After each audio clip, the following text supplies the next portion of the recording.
The movie begins with the Duncan family happily celebrating their daughter's birthday, showing their wonderful bond in the present. William and Kat play softball, having their father-daughter moment with their favorite sport. However, during dinner, the parents expressed concern about Kat putting her sport before academics. Still, Kat insists that she can do both and will definitely win their upcoming match. On the other side, at a strip club called The Den, the notorious street gang called the Fetter Boys enters, admiring the sinful view.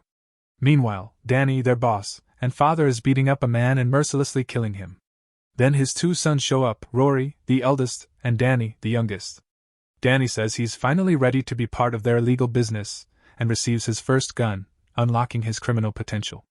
Back at the Duncans, William and Kat get tacos to celebrate winning the game. William orders tacos inside a Mexican restaurant, while Kat is left in the car. Unfortunately, they meet their terrible fate as soon as the Fetter Boys arrive. They immediately force her out of the car, and she pleads to spare her life, offering everything she has. Sadly, it doesn't matter that she is just an innocent young girl, as she is only seen as Danny's first task to officially become one with the gang. Danny doesn't hesitate, and immediately shows his determination to do it without remorse. He kills Kat, and it's already too late when William hears the shots. William rushes outside and attacks him.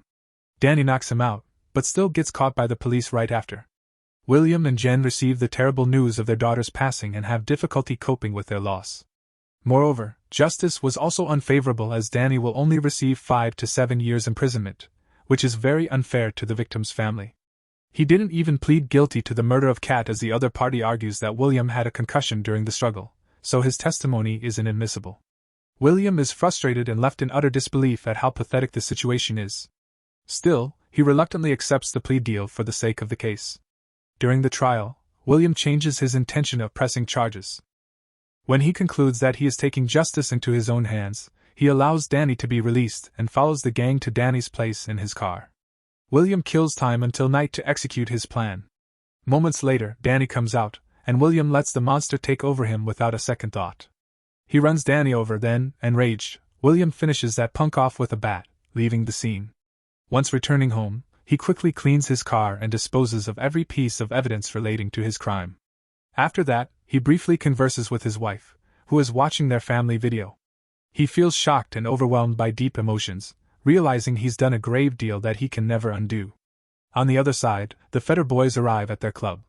Rory gives Danny the collected money they take from the streets, but Danny is not satisfied with it. He warns him he won't let him go easily the next time he comes up short again. After that, he receives the shocking news of his brother's death. They immediately go to the crime scene, and reality hits him as his world crashes upon seeing Danny in a body bag.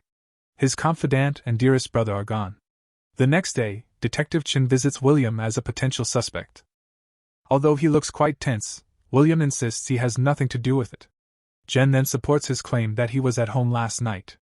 However, after the police leave, Jen confronts him. They get into an argument where he gets offended by her suspicion. Frustrated and hurt, they struggle to sympathize with each other as they continue to grieve their loss. At the club, Rory is determined to kill the murderer of Danny, so he orders his men to hunt down the man responsible, whom they confirm is William based on Luna's description. The following day, Rory and Henley find William working on his laptop outside a cafe. They take the opportunity to ambush him from behind by swiftly approaching him. Fortunately, William counters them just in time. He tries to escape but eventually gets caught, hanging for his life. But with his skills and experience, he kills Henley and escapes them again. He reports them to a passing police car, but Rory smoothly gets away despite being involved in many crimes. Upon reaching home, he feels threatened and immediately locks the house. Jen then suggests they call Chun for protection. At the crime scene, police find out it's another one of the Fetter Boys, which makes this a serial crime. Chin receives a call from William, and they meet at Duncan's home.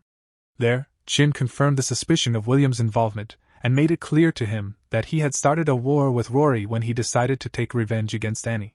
He also reveals William's Marine record, seeing he can handle himself. However, he still grants William's request to protect his wife by stationing a squad car outside his house. After that, a car smuggler named Dante enters Roach's illegal auto shop and starts selling smuggled car parts on the black market. He sells them the car in exchange for money, but instead, he receives a bag of high-grade guns he could sell for an enormous amount. That night, William confesses to Jen about killing Danny as revenge for taking away their daughter. Suddenly, the squad car leaves the area when a bottle is thrown at them, making way for Rory and Donnie to intrude into the house. Their short introduction and small talk soon escalated to Jen's death, and William being shot to the ground in a pool of blood. William still manages to call 911. The fader leaves. The next thing he knows, he's confined to the hospital, sadly without his wife, emotionally distressed and physically helpless. He tries to escape and express his unwillingness to live anymore. Still, the medical staff does everything they can to help him. After he's calm, Chen visits him and calls him a miracle man. He tells him they will share the news of his death if he commits to recovering. He also encourages him to live normally again, sympathizing with his loss. After days of therapy, he finally regains his ability to walk and immediately executes his plan to escape.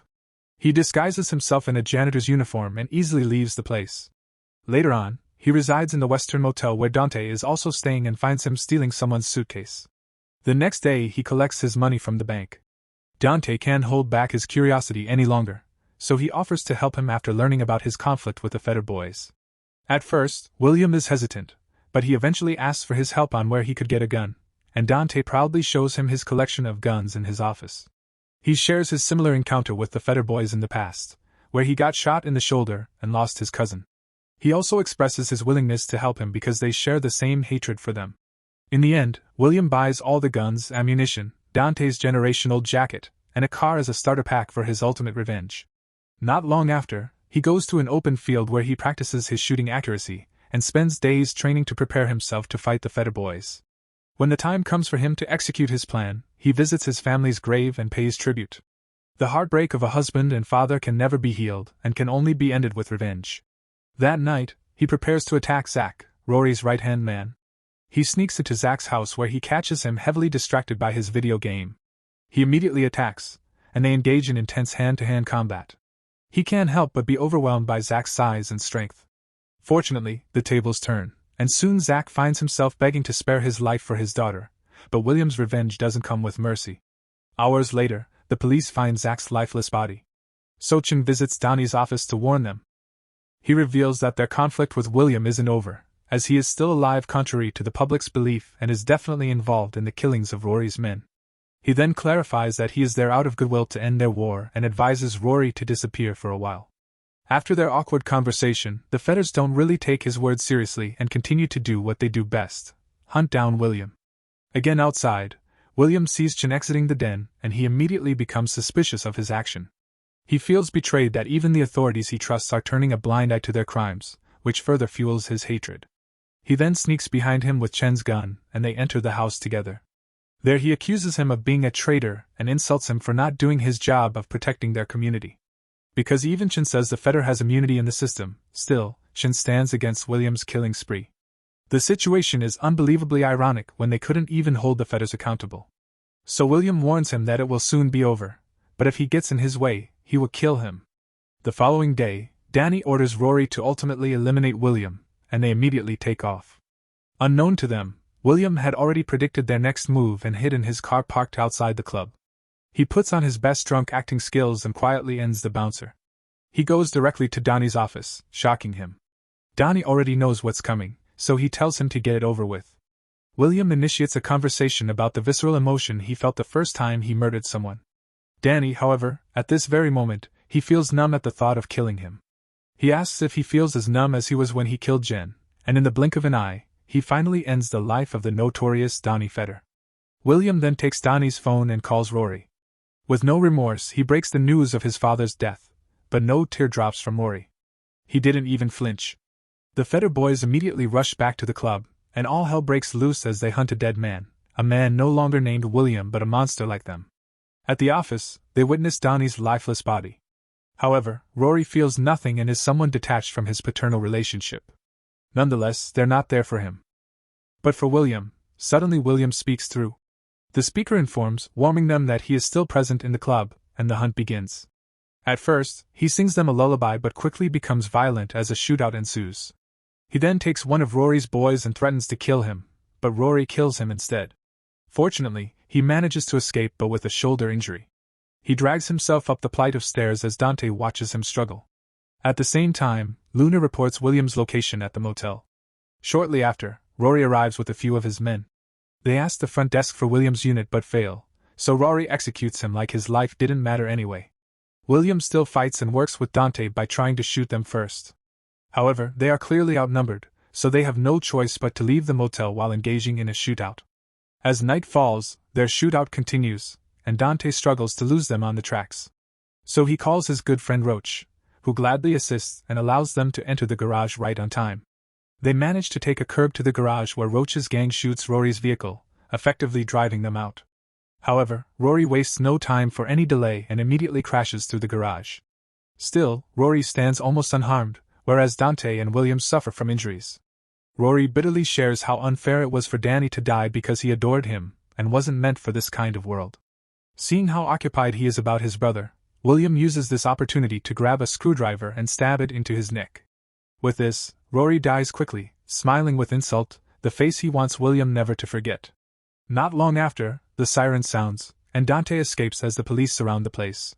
The police witness the horrible crime scene but also take it as a win, seeing the Fetter Boys will no longer exist. The movie ends with Chen approaching William, who offers himself to be arrested, but he soon takes his final breath upon successfully taking down the notorious gang in his community, but with the price of his life. "I want 50 miles an hour, you got?"